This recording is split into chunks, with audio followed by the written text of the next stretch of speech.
आज आपण कोशिंबिरीचे प्रकार बघणार आहोत. आता कोशिंबीर म्हटले की अनेक प्रकारे आपण पचडी करतो, दह्यातली करतो, काही ड्रेसिंग घालूनसुद्धा वेगवेगळ्या प्रकारचे सलाड किंवा कोशिंबिरी केल्या जातात. परंतु खमंग काकडी हा जो पदार्थ आहे की नाही, हा सगळ्यांच्या आवडीचा आहे. आणि मुख्य म्हणजे आपल्याकडे ज्या वेळेला सणवार असतात किंवा कोणी पाहुणे येणार असतात त्यावेळेला खमंग काकडी ही नेहमीच केली जाते. परंतु खमंग काकडीसारखे आणखीन तसेच 2 पदार्थ केले जातात. ते कुठले माहितीत तुम्हाला? एक खमंग कोबी आणि खमंग गाजर. आता खमंग गाजर म्हणजे गाजराची कोशिंबीर आपण नेहमी करतो तशीच आहे, परंतु खमंग कोबीसुद्धा अतिशय चांगली लागते. खरं म्हणजे मला तुम्हाला खमंग कोबीची रेसिपी दाखवायची होती, पण त्याच्याबरोबर आपण खमंग काकडी आणि खमंग गाजराची सुद्धा कोशिंबीर बघूयात. चला तर मग आपण स्वयंपाकघरात जाऊयात आणि आपल्या रेसिपी बघूयात. त्याच्याबरोबर आणखीन एक खमंग पदार्थ दाखवणार आहे, पण तो मात्र स्वयंपाकघरात गेल्यावर. चला तर मग जाऊयात.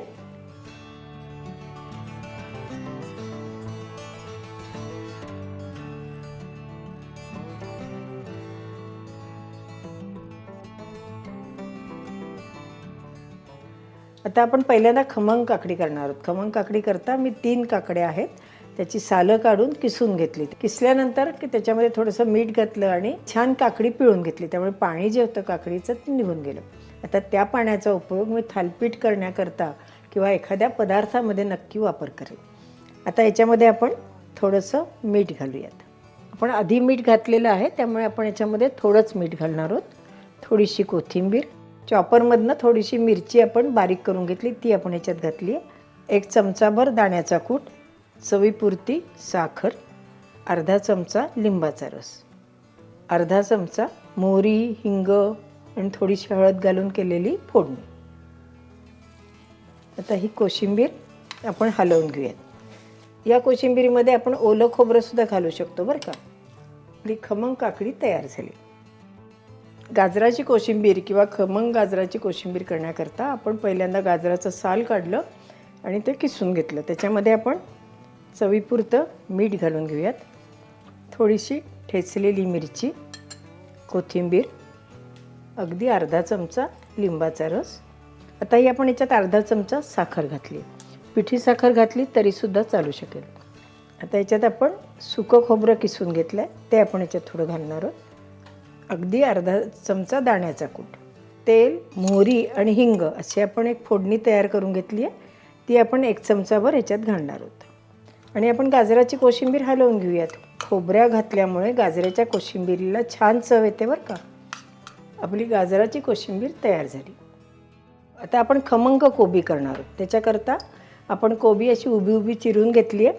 त्याच्यात आपण चवीपुरतं मीठ घातलं, थोडीशी कोथिंबीर, बारीक चिरलेली मिरची, 1 चमचा लिंबाचा रस, चवीपुरती साखर, दाण्याचा कूट म्हणा किंवा मिरची, साखर हे आपल्या आवडीप्रमाणे कमी जास्त केलं तरीसुद्धा चालू शकतं. ही खमंग कोबी आपण केली आहे, पण एखाद्या वेळेला याच्यामध्ये थोडासा एक अगदी पाव चमचा लोणच्याचा मसाला घातला ना तरीसुद्धा या कोबीची चव एकदम छान येते बरं का. किंवा कधी तळणीची मिरची घालावी. या कोशिंबिरीमध्ये वेगवेगळे व्यंजन जर आपण वापरले तर आपली कोशिंबीर वेगळ्या चवीची आणि छान लागते. त्यात आता आपण तेल, मोहरी आणि हिंग अशी तयार केलेली फोडणी घालणार आहोत. दाण्याचा कूट नेहमी घालताना ना जरा जाडसर असावा बरं का, म्हणजे तो जास्त छान लागतो. आता थोड्या वेळाने याला पाणी सुटेल आणि आपली कोशिंबीर छान तयार होईल. आपली खमंग कोबीसुद्धा तयार झाली. आता आपण बटाट्याची कोशिंबीर कशी करतात ते बघूयात. आता आपण नेहमीच आपला बटाटा असतो तो साल काढून तो किसून घेतला आहे आणि ब्लांच करून घेतला, त्यामुळे तो आपला बटाटा शिजला आहे, परंतु तो खूप शिजू द्यायचा नाही बरं का. त्याच्यात आता चवीपुरतं मीठ, बारीक केलेली मिरची, चवीपुरती साखर, कोथिंबीर, दाण्याचा कूट, फोडणी ती गार करून आपण याच्यात घातली आणि अगदी थोडासा लिंबाचा रस. अशी खमंग बटाट्याची कोशिंबीर आपली तयार झाली. या सगळ्या कोशिंबिरी चवीला अतिशय चांगल्या लागतात आणि मुख्य आपल्या पोटामध्ये कच्ची भाजी जाते, त्यामुळे निदान पाववाटी तरी अशी प्रत्येकाने कच्ची कोशिंबीर खावी असं आपलं शास्त्र सांगतं.